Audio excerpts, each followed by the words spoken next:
Hey there, welcome to LSAT Demon Daily. I'm Nathan Fox. With me is Brandon Beaver. I am one of the co-founders of LSATdemon.com and our weekly podcast, Thinking LSAT. Brandon is a former LSAT Demon student and current LSAT Demon teacher. How you doing, Brandon? I'm great, Nate. How you doing today? Excellent, except for a bear broke into my car overnight and ripped open my Jesus. center console and also ripped a hole in my golf bag. But other than that, I'm Oh, doing just fine. We have an email here from Mitch. Why don't you read it for us, Brandon? yeah, will do. All right. It says, Dear Ben and Nathan, my question today is personal statement and addendum related. All right, cool. Between 20 plus hour work weeks out of necessity, documented mental health / chemical dependency issues, and taking forever to realize that my initial STEM major was not for me, my undergrad career was mediocre. Well, one piece of advice, use a period, Mitch. That was a long sentence, my dude, if you're looking for personal statement advice. Let's carry on here. I was even dismissed for grades in my fourth year before re-entering and graduating as an English major, which provided a slight upswing. I'm assuming he means to his GPA. Yeah.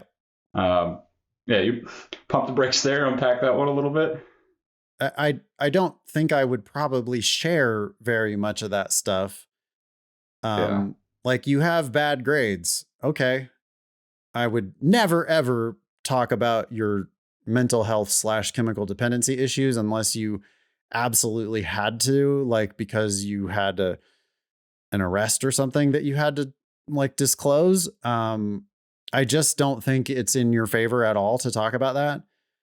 The next thing I would say is you got way too many excuses all in one thing here. You know, what was it? Was it the 20-hour work weeks, or was it the documented mental health issues, or was it the chemical dependency issues, or was it that the initial STEM major was not for you?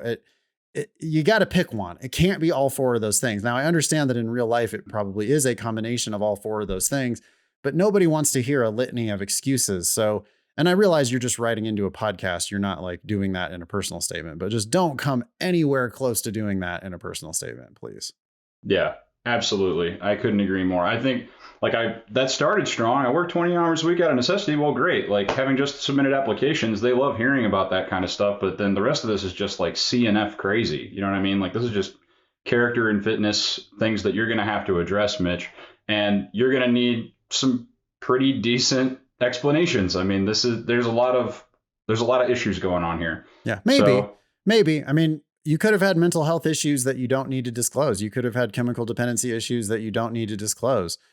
The irresponsible thing of like having a major that wasn't right for you and then changing your mind. That's just shit that happens for kids. It's real common and it's not really a feather in your cap. So if someone asks like, why did you have bad grades? You say, well, I had to work 20 plus hours a week to pay the bills. yeah, And yeah, that's only a partial explanation. That's okay. We don't need the full explanation. Give us the part of the explanation that makes you look good.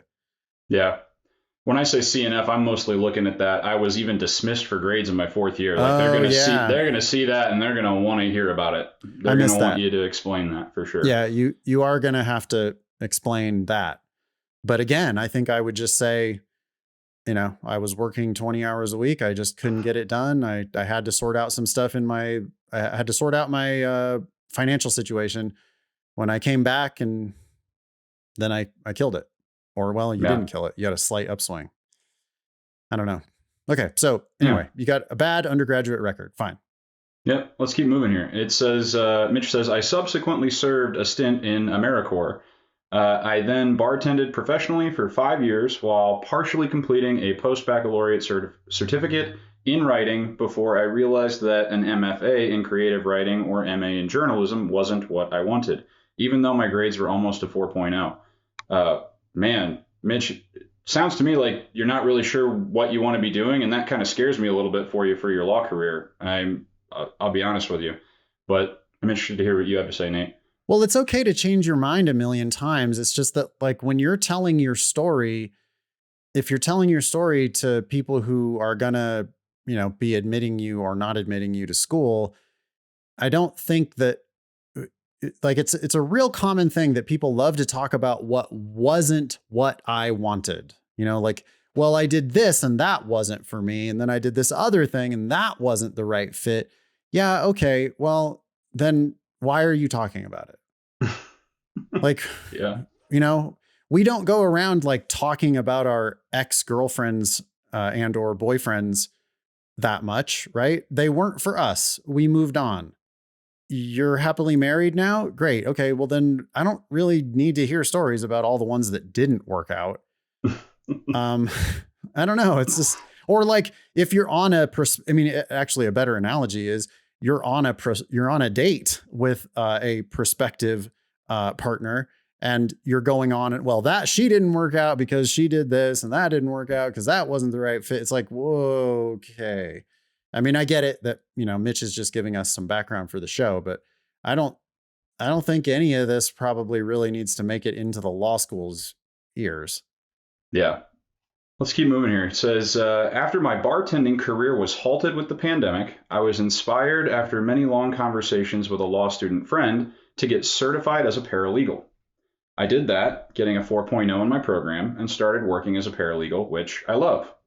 I got a 162 on my LSAT in August, but know I can do better, so I'm retaking it later this week. Smart, stay hungry. That's just good advice in our opinion.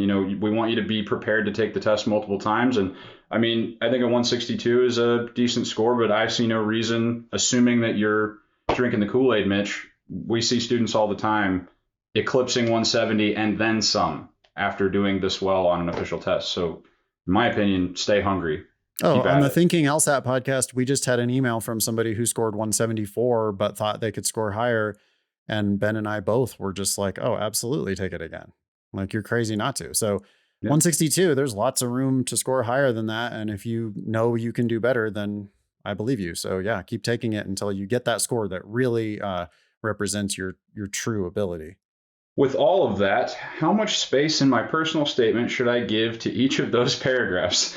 I feel, probably not a lot, Mitch. To take the words out of Nate's mouth there, I think. I feel like they show distinctive stages of my life: shaky young student, hardworking but aimless drifter, revitalized paralegal. But I don't want to tell my life story and forget to show why I want to go to law school.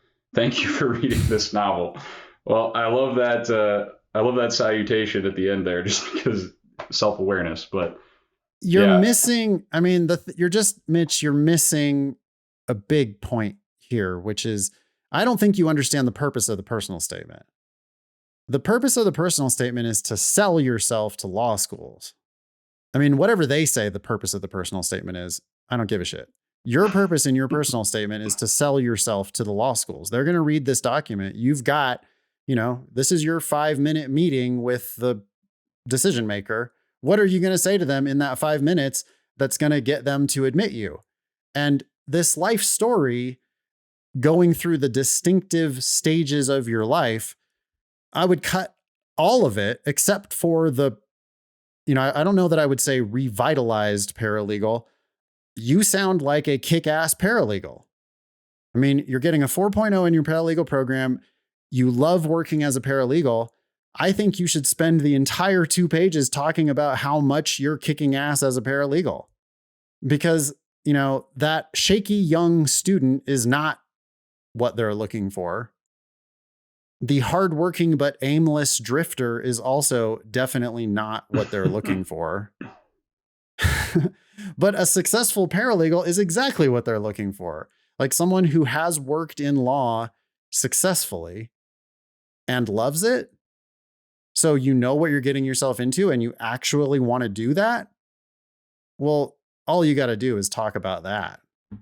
The why I want to go to law school, I don't give one shit about that. Like, who cares?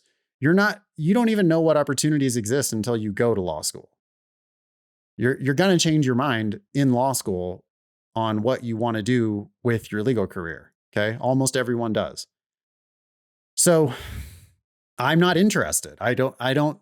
Law schools, I think law schools give bad advice on personal statements. They say, oh, that's great. Tell us why you want to be a lawyer, But I think all they're really saying is, we just want you to apply. We want you to write we want you to write your personal statement. We want you to feel good about it. We want you to submit it so that we can decide whether we're going to admit you or not.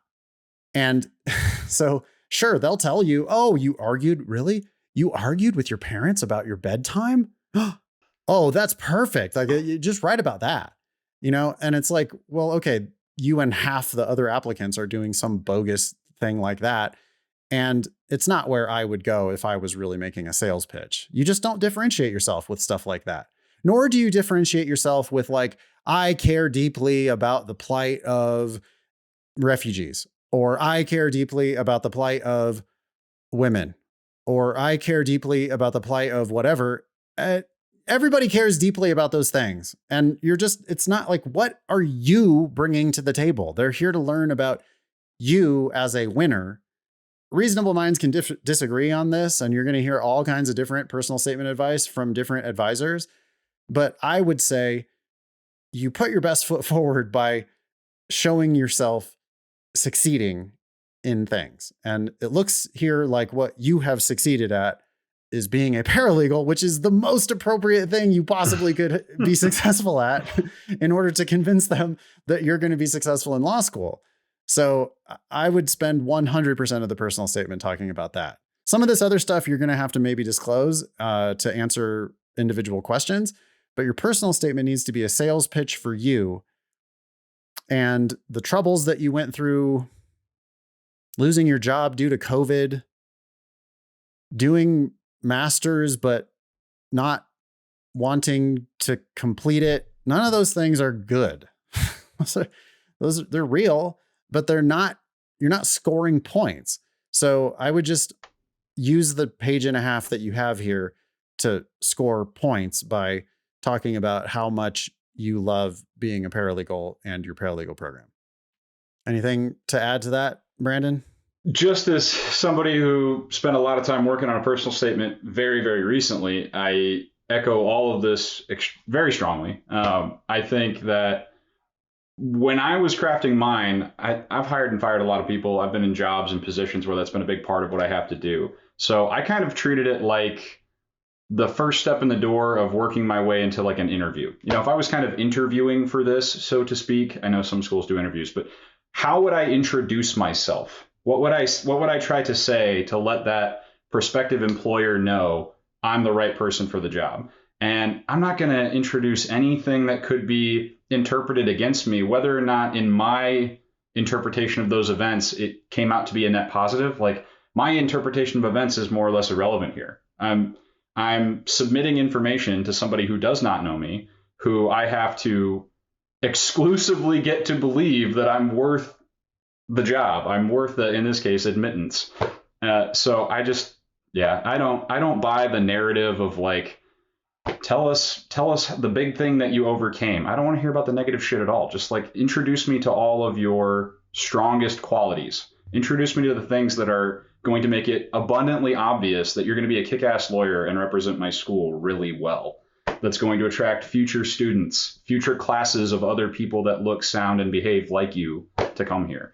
And basically everything you introduced in that first paragraph, Mitch, I'd be very, very careful. You're already going to have to submit some CNF stuff. You will have to. Most schools are going to require it. Every one of them that I applied to had those boxes to check. And I mean, if you got dismissed for grades, you're going to have some explaining to do. I would not touch that at all in your personal statement. You're going to have an opportunity, trust me. No, the personal statement is not your life story, and it's not the place to disclose things that are bad for your application. The personal statement is it's your elevator pitch. It's your sales pitch for like why you're going to kick ass in the legal field. I just can't imagine including any of this stuff except for the winning part in your personal statement. Yeah. Thanks, Mitch. Hopefully that was helpful. Email daily@lsatdemon.com if you'd like to ask us a question or share some LSAT or law school admissions news. Brandon, thanks for being here. Thanks for listening.